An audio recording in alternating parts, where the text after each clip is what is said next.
because the theory is so much fun. Off camera, you were talking about a tell you think that oh no, that the Bills quarterback has. You got everybody's going to be watching it. Just so you know, if my boys are watching this, they know what I'm talking about. I talk about it every Bills week.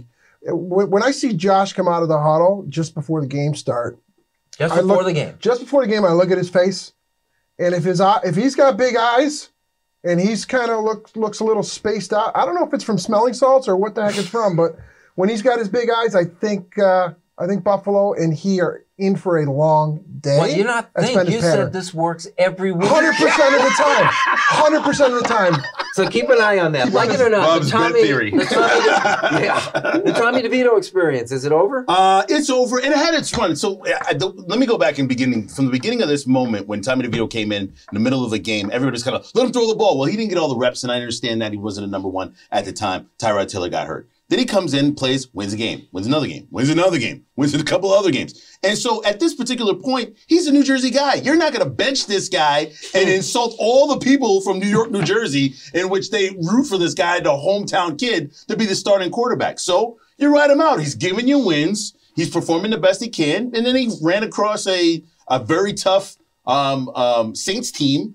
And then, again, another tough Eagles team. And then Tyrod comes back in and performs well at the second half of that game. I think it's over, but I want Tommy DeVito on the team. I think he can be a backup. And I think in the NFL, I've said this week after week, you need quality number twos ready to play in the NFL over a 17-game playoff season. I think it was very telling that Brian Dable took him out after a bad half. Really? Does everybody else really believe in him? I mean, it was a great marketing effort. He's a great kid. We all wanted to. But I mean, we go from this Brock Purdy thing or this Tom Brady thing as the next savior. That's like 1 in 1 million, basically. Yeah, I think the problem is, being in that position. Here's actually what happened to the poor kid. Oh, you got to tell on him, too. I got to tell on him, too. I'm telling you. So he comes out, he's got nothing to lose, right? Yep. You come off the bench, it's excitement. You're in the NFL, your first game. You have nothing to lose. You're winging it. You're taking chances. You're throwing through small windows.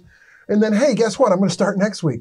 I'm still excited. And then you start to progress in the season and with your starts, there's more pressure on you now. Yeah. There's pressure to win and perform. You're afraid you might have a career. And now, right. Holy cow, is this really happening? And then it changes. And then the Saints, basically, you could see the defense doing all of his signs and everything and making fun of him. They prepared for him because they had book. They had enough tape on him to know exactly what he does. Eddie Murphy saying for Saturday Night Live, a mind is a terrible thing.